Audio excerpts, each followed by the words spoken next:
Yosef Atzadik is in the bor, he's screaming. The brothers, Vayeshula Cholechem, are sitting, they're eating. They lift up their eyes, Perek Lamed Zayin, Pasuk Kaf Hey, and they see this Orachat Yishmaelim coming from Gilad, going down to Mitzrayim. We're now up to Psukim Kavav and Kav Zayin, the conversation that Yehuda has to convince the brothers to sell Yosef. Vayomer Yehuda alachav, ma betza ki naroket achinu v'kisinu et damo. L'chu v'nimkarenu l'yishmeelim v'yadeinu al tibo ki achinu b'sarenu hu v'yishmu achav. Rashi notes, ma betza ma mamon ketargumo. What are we going to gain? What wealth, what money are we going to gain? V'kisinu et damo v'nalim mitato, and we are going to cover up his blood. What was the argument that Yehuda used for his brothers? So let's take a look at the Ramban, who says, "V'chisinu et damo v'nalim mitato lashon Rashi. V'chein amar unklus v'nechasei al dameh v'nachon shehu kipshuto. Ki minhag rotzchei mitzarim larok hanirtzach u'lekavro v'lechasot damo ba'afar." It says v'chisinu et damo is literal, that when they would kill somebody, they would cover up the blood with dust. Kinyan shenemar v'yitmeneu b'chol, like Moshe Rabbeinu burying the mitzvah in the sand. V'lachein amar lahem hinei anachnu orgim et achinu u'mechasim et damo ba'afar ki ken yachashev lanu.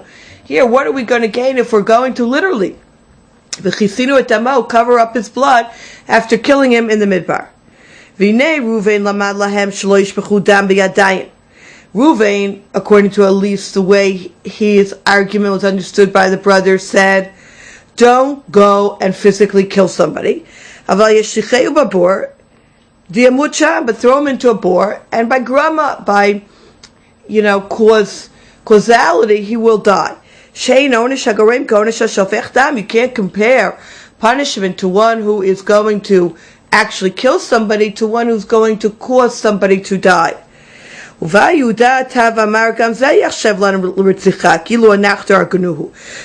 Yehuda to the brothers, truth be told is, even if we cause his death, that too will be considered as if we killed him. And this is really true.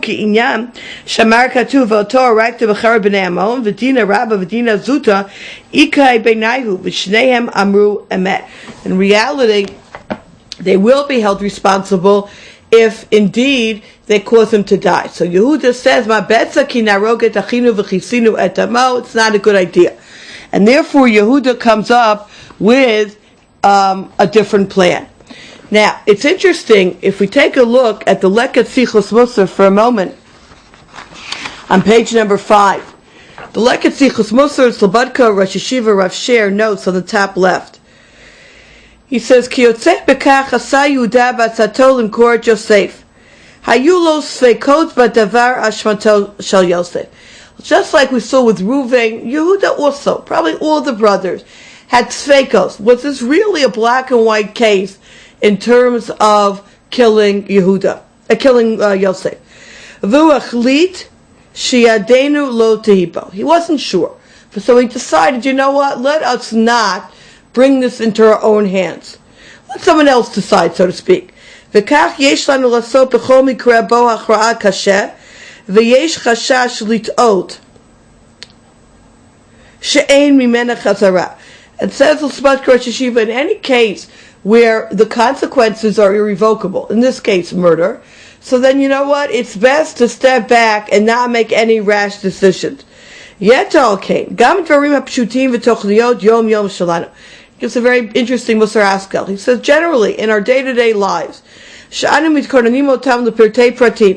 we have itemized down to the smallest detail, whether it's our planner, whether it's our BlackBerry, whatever person, medium, pen and paper, some of you may remember those items, use, we have down, you ever seen those planners, 9 to 10, 10 to 10, 30, we have it always planned. And we think of all the eventualities.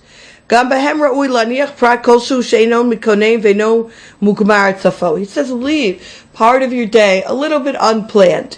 To recognize that we can't super plan our day, but that HaKadosh Baruch Hu runs our lives. To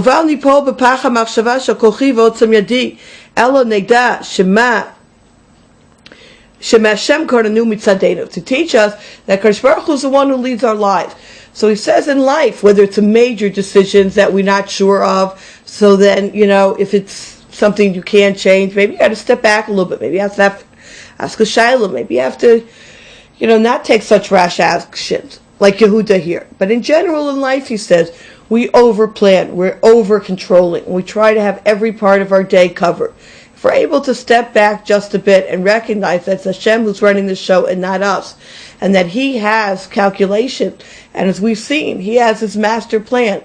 If we leave a little bit of something unplanned to the fullest, we are allowing ourselves